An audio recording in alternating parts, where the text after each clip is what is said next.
nhà rảnh rỗi quá, không biết làm clip gì nên mình làm về món nhậu lên ăn với các bạn vui.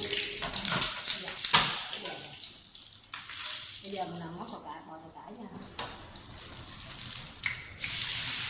Hồi nãy á mình không có làm không cứ chạy giò, giờ mình chạy giò mình không có làm cho các bạn coi, tại vì mình sợ cái mình dài nó các bạn coi chưa chán nên mình đã chiên sẵn.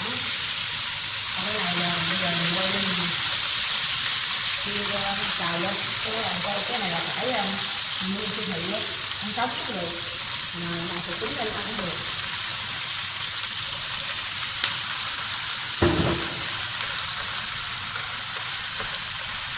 Nha, ăn rất là đẹp cho mặt nha các bạn, đẹp lắm nha. Nói chung là cơ thể mình ăn rau nhiều rất là tốt, mình biết ăn rau.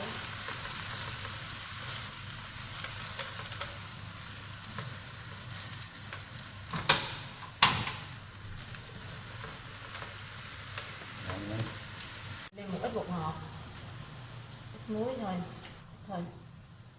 Lát nữa mình còn nêm gia vị nước chấm nữa, ít cà no.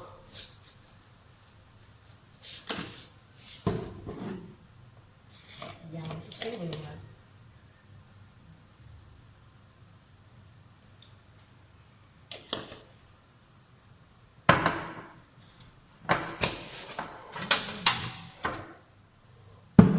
Đảo đều.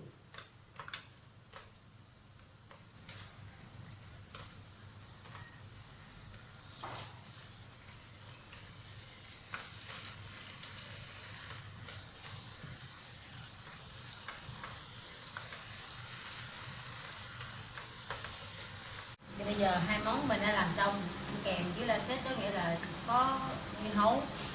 Ở đây mình có chả giò khô, cái này là khô, để mình coi là coi cái này khô gì hồi nãy người ta mới tặng thôi.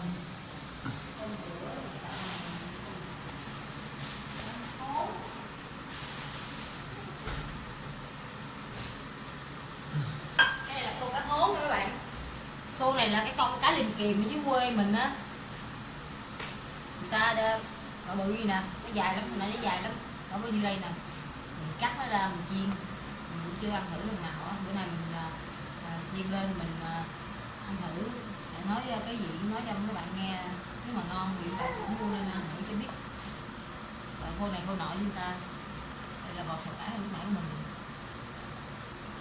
cũng không kém phần quên mình lúc nào cũng phải kèm cốc con bia nữa. Rồi cả nhà nha, uống cái ăn mới đã.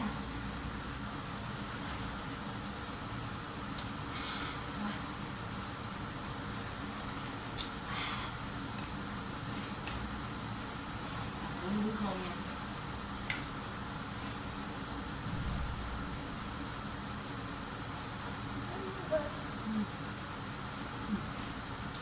Rồi lấy chấm luôn.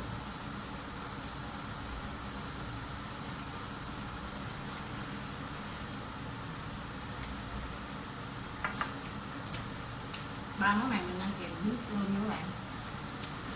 Mình ăn nước cay. Các bạn không ăn cay các bạn có ít đó thôi. Cay.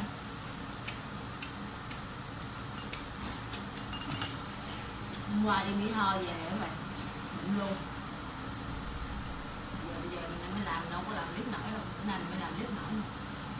Cố gắng làm cái clip rồi đó, lên chia sẻ với bạn vui.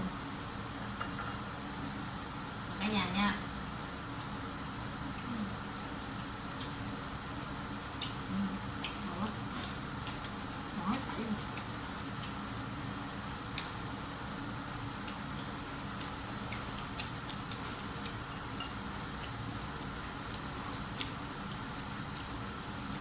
Dây giò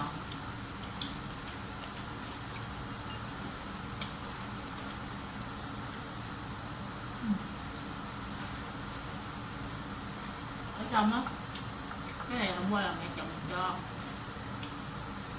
ở trong là thịt nè, khoai lang nè, rồi của tai heo nè, rồi bắp củ cải đỏ nè,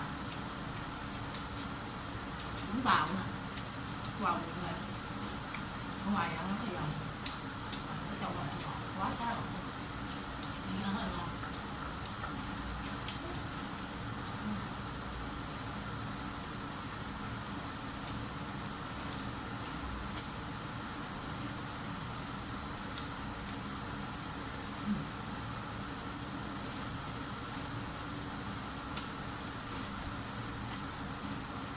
Em với rau là không còn gì để nói nữa.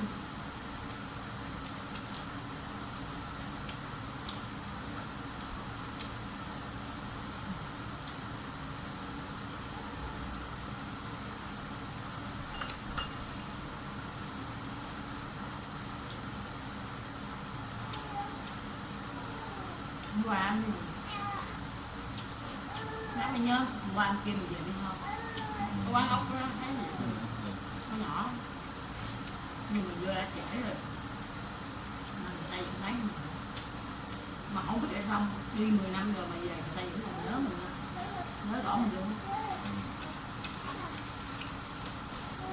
Cái giá hôm qua mình làm cái clip là ăn bầu ngư nhưng mà cái giá của cái bầu ngư nó cũng không mắc lắm đâu, chịu 2 kg.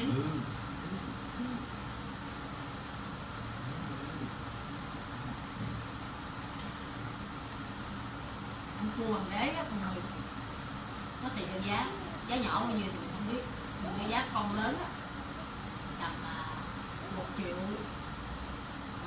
1,2 triệu đến 1,6 triệu một ký, một con tầm 3 kg mấy 4 kg.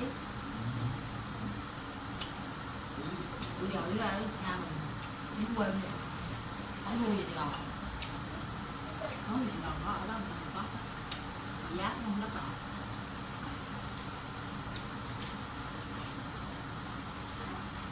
Mọi người em nói nha, đang ngồi ăn mà heo mà khóc rồi em mình ẵm nó qua nó khóc.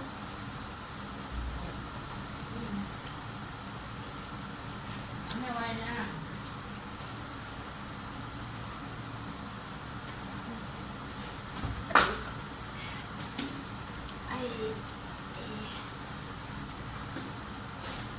Nhưng mà đây là cái heo nhà mình nha các bạn, bé được 4 tháng 2 ngày nha. Heo ai gư chào cô chú đi con, ai gư đi con, ai gư đi nè, ngoài mình hương nè, ai gư đi, ai gư để mới ngủ dậy chứ, cái hơi quạo xíu. Nhưng mà ai gư cô chú đi con, ai gư chào cô chú đi, ai gư hay không, ai gư cô chú đi, ai gư. Trời ơi, mới 3 tháng mấy 4 tháng mà mọi người biết hả, tối mình ngủ nha, heo nằm ở bên mình mà nằm bên đây một hồi nó quay vòng vòng mọi người, nó chưa có biết lật nó quay vòng vòng như cái kim đồng hồ gì đó. Sáng mình thấy vậy hả, rồi hãy với tay với chân ảnh tứ tung hết, anh năng động lắm. Ai gư đi con. Bây giờ nó phải ngáp hay là còn ngủ. Tưởng này nó đang muốn lật đó mọi người, nên mình đi đâu mình cũng kèm theo nó, mình sợ nó lật mình nó té. Tội nghiệp lúc nhất nó lẹ lắm. Từ đây đến 1 tuổi là mình phải canh chừng nó nhiều lắm, tắt cái quạt không nha, gió ồn nó nhồn. Giờ mình ăn thử miếng bò xào cải nha.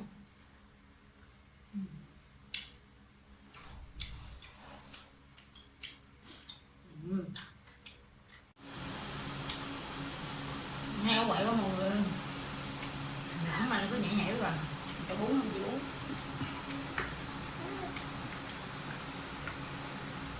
Để video sau á mình chia sẻ với mọi người cách chăm sóc con. Thì những bé mới được mình đó tầm sinh là tầm 1,8 kg, 2 kg, con mình sinh là 2,1 kg á. Bây giờ là 4 tháng là bây giờ 8 kg mấy. Mình sẽ chia sẻ với bạn là dùng loại sữa gì tốt, chăm sóc bé như thế nào.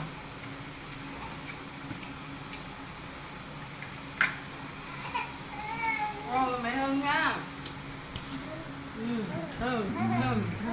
Quậy quá này nè. Ai gư đi con, ai gư cô chú đi. Ai gư đi con, ai gư cô chú đi. Ai gư chào cô chú đi con, ai gư.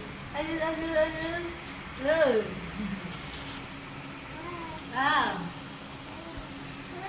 Rồi video mình đến đây là kết thúc rồi. Nếu thấy hay thì các bạn hãy like và chia sẻ ủng hộ mẹ con mình nha. Mến chào và hẹn gặp lại.